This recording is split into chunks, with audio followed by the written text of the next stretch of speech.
Meron pong isang sikat na crypto analyst ang nag-share o nagbahagi ng isang napaka-interesting na pananaw na nag-uugnay po kay Ripple at sa kakompetensya po nitong Stellar XLM.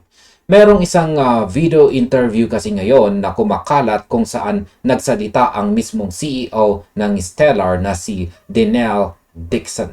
At ang mga ibinunyag po niya doon ay nagbigay ng napakalaking realization sa buong crypto community.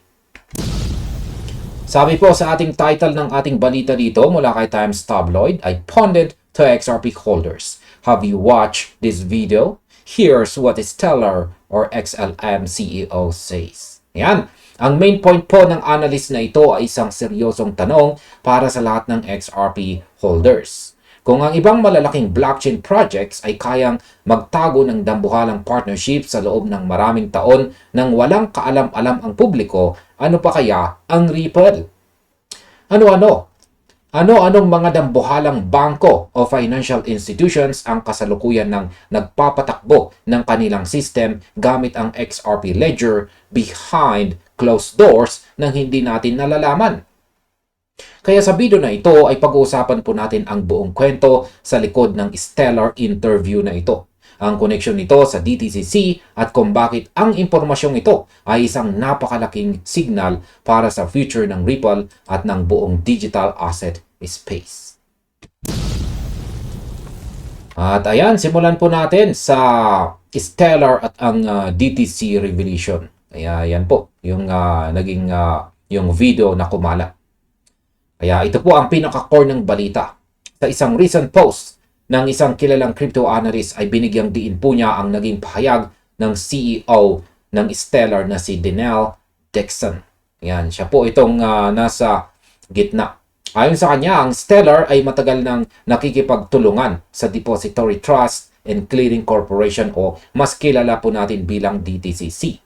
Para sa mga hindi po pamilyar, ang DTCC ay ang puso ng financial market infrastructure sa buong mundo. Sila po ang nagha-handle ng trilyong-trilyong dolyar na halaga ng mga securities at saka trades araw-araw. Ngayon, ang nakakagulat dito, kamakailan lamang, naging public knowledge ang partnership na ito. Pero ayon po sa CEO ng Stellar, ang totoo po niyan ay noong taong 2018 at saka 2019 pa nagtatrabaho ang digital assets team ng DTCC kasama ang Stellar Development Foundation. Isipin po ninyo yon mga kripto, halos 7 taon o 7 years na pala ang nakalipas bago po ito opisyal na nalaman ng publiko. Ayan, ibig sabihin habang ang mga retail investors ay nag-aaway po sa social media, at nagrereklamo po sa walang nangyayari sa adoption, ang mga dambuhalang institution pala ay tahimik nang nagtatayo ng kanilang infrastructure sa background. Sa aking opinion, kapag tinignan natin ang ganitong klaseng balita, ang unang pumapasok po sa isip ko ay ang konsepto ng iceberg theory. Ang nakikita lang natin sa ibabaw ng tubig ay ang maliit na bahagi ng adoption. Yung mga press releases, yung mga tweets, at yung mga opisyal na announcement. Pero ang mas malaking bahagi ng iceberg ay nasa ilalim ng tubig. Nakatago, hindi po nakikita ng publiko. Ang pag-amin po ng Stellar CEO dito sa 7 taon o 7 years, kung saan 7 years po silang nagtatrabaho ng palihim kasama ang DTCC ay patunay na sa mundo ng institutional finance, ang tunay na seryosong trabaho ay hindi po ginagawa sa harap ng camera. Ngayon, ang tanong, bakit nila ito itinago? Ngayon, napakasimple lamang po ng dahilan. Ang mga dambuhalang financial institutions ay hindi po pwedeng mag-announce ng isang bagay na nasa experimental phase pa lamang.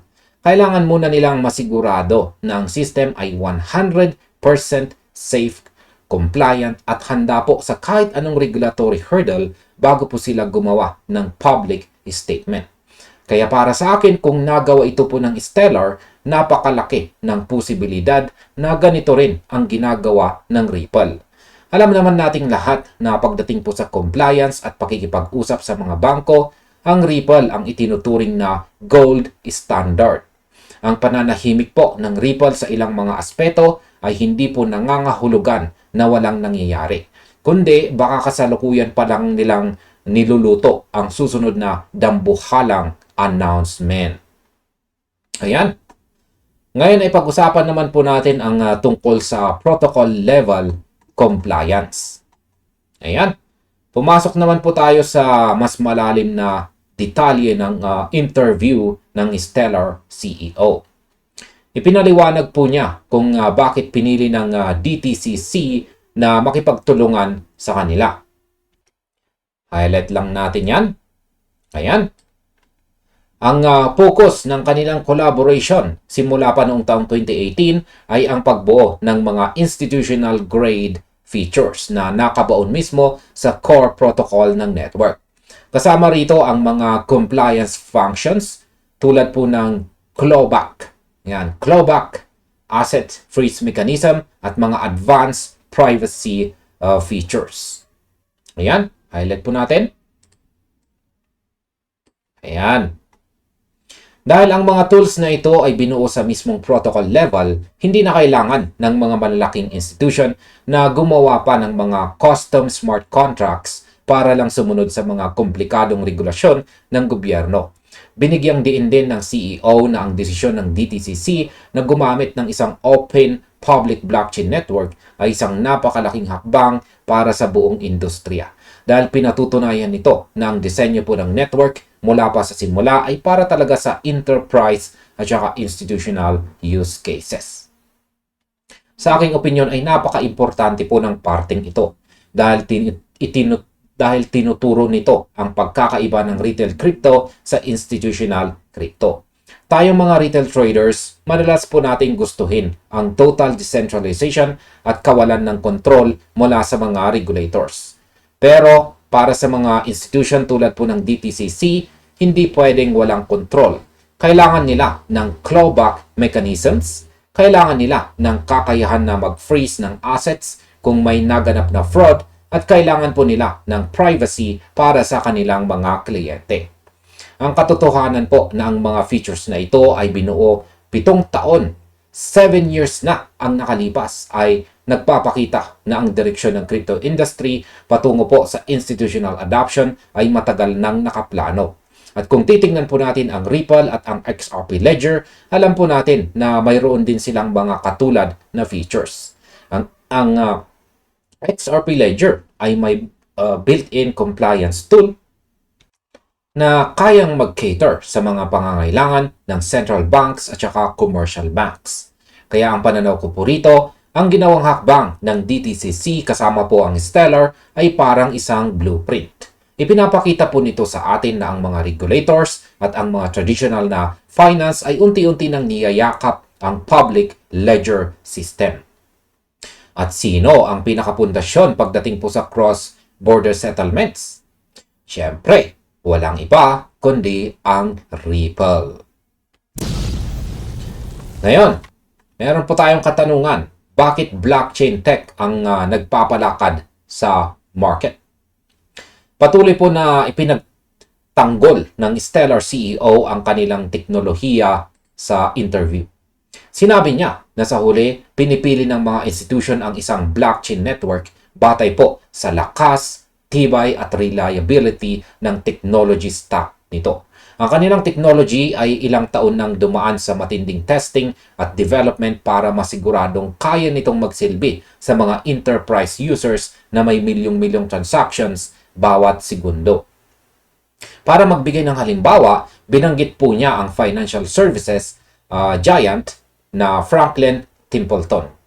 Noong taong 2019 ay nag-launch po ang Franklin Templeton. Yan, highlight lamang po natin yan.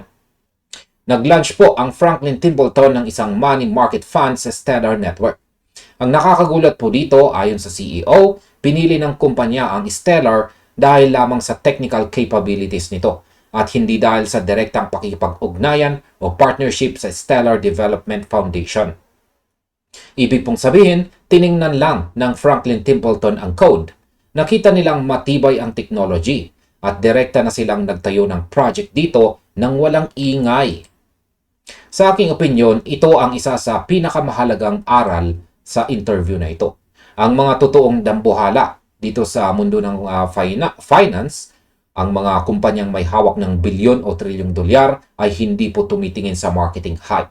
Sila ay nagdidesisyon base sa kung ano ang sila ay hindi po nagdidesisyon base sa kung ano ang trending sa X o sa TikTok. Sila ay tumitingin po sa utility at sa lakas ng code. Kung ang isang network ay kayang mag-handle ng transactions ng mabilis, ligtas, at mura, gagamitin nila ito kahit hindi sila makipagkamay sa mga founders ng crypto project na iyon. Kung iisipin po natin, ang halimbawang ito ng Franklin Templeton ay pwedeng-pwede ring mangyari o kasalukuyan ng nangyayari sa XRP Ledger. Ang XRP Ledger ay isa pong open source public blockchain. Ibig sabihin, kahit sinong bangko o kumpanya sa mundo ay pwede pong gumamit ng teknolohiyang ito ngayon para sa kanilang mga internal transactions nang hindi po nagpapaalam sa Ripple. Pwede silang magtayo ng kanilang systems ng palihim. Kaya kapag tinatanong tayo ng analyst kung anong mga entity ang kasalukuyang nakipagtulungan sa Ripple, ang sagot ay pwedeng mas malawak pa. Baka hindi lang sila nakikipagtulungan sa Ripple. Baka direkta na nilang ginagamit ang XRP Ledger ng tahimik dahil po sa tibay ng teknolohiyang ito. Ayan, pag-usapan naman po natin ang koneksyon at implikasyon para kay Ripple at saka XRP. Ngayon ay balikan po natin ang naging konklusyon ng ating crypto analyst dito. Ang tunay na highlight ng kanyang post ay hindi lang para purihin ang Stellar at ang DTCC, kundi para buksan ang mata ng buong digital asset industry, partikular na po ang mga XRP holders. Sa pamamagitan po ng pagpapakita ng isang dambuhalang collaboration ay pwedeng itago ng 7 taon, binabasag nito ang argumento ng mga kritiko na walang gumagamit ng crypto sa totoong buhay. Ayan, itinaas po ng analyst ang tanong na kung ang DTCC ay nakikipagtulungan sa Stellar mula pa noong taong 2018 at ngayon lang ito nalaman ng publiko, sino ang mga kasalukuyang seryosong kumpanya na nakikipag-usap sa Ripple behind closed doors. Bagamat walang direktang ebidensya na inilabas ang analyst tungkol sa mga undisclosed partnerships ng Ripple, ang kanyang post ay nagpapatibay sa paniniwala ng marami na ang tunay na institutional adoption ay nangyayari po sa dilim bago ito dalhin sa liwanag.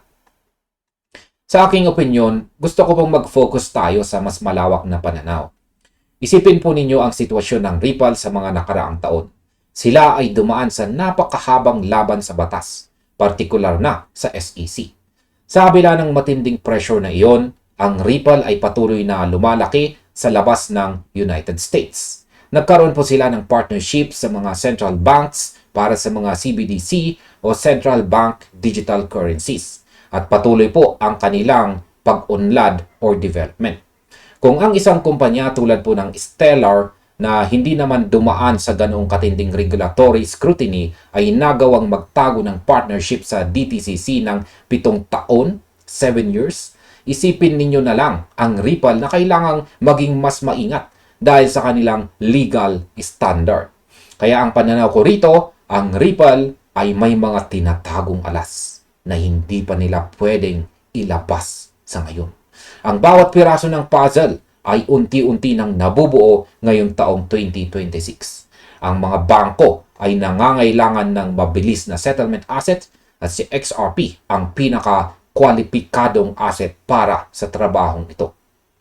Ang pagpasok ng mga institusyon ay parang isang malaking agos ng tubig na unti-unting pumupuno sa isang malaking dam. Hindi mo mararamdaman ang bigat nito hanggat hindi ito umaapaw. Isipin ninyo rin ang timeline. Kung noong taong 2018 at 2019 pa, nag-umpisa ang pagbuo ng mga institutional features na ito, ibig sabihin ang kasalukuyang market structure na mayroon tayo ngayon ay resulta ng halos isang dekada ng paghahanda. Hindi ito isang overnight trend o isang simpleng hype cycle. Ito po ay ang unti-unting pagpapalit ng lumang sistema ng finance patungo sa bago. At sa bagong sistema na ito, ang digital asset na may malinaw na utility ang mananalo. Kaya ang pag-aaral po ng analyst sa Stellar at DTCC ay isang paalala sa atin na ang pasensya ay isang napakahalagang virtue dito sa crypto space. Ang malalaking balita ay hindi po dumarating kapag gusto natin, kundi dumarating kapag handa na ang buong mundo na tanggapin ito. Kaya para sa akin, kapag tinanong po tayo ng analyst kung napanood na ba natin ang video na ito at kung ano ang ibig sabihin nito para sa atin, ang aking personal na pananaw ay maging mapagmatsyag. Kaya wag po tayong panghinaan ng loob kung sa tingin natin ay tahimik ang market o kung tila walang malaking balita na lumalabas araw-araw. Ang katahimikan ay madalas na sinyales na may malaking bagay na pinaghahandaan sa background. Ang kaso po ng Stellar at DTCC ang pinakamagandang patunay na ang industriyang ito ay mas malalim at mas malawak kaysa sa kung ano ang nakikita natin sa ating mga social media feeds. At ayan, sa kabuuan, ang naging pahayag po ng Stellar CEO dito, ayan, ay isang malaking eye-opener para sa ating lahat dito sa crypto space. Ipinapakita po sa atin ng kasaysayan ng Stellar at DTCC na ang tunay na institutional integration ay nangangailangan ng maraming taon ng tahimik na trabaho, pagsubok sa teknolohiya at pagbuo ng compliance tools sa protocol level. Ang tanong na iniwan ng ating crypto analyst ay isang hamon sa bawat isa sa atin na palawakin ang ating unawa.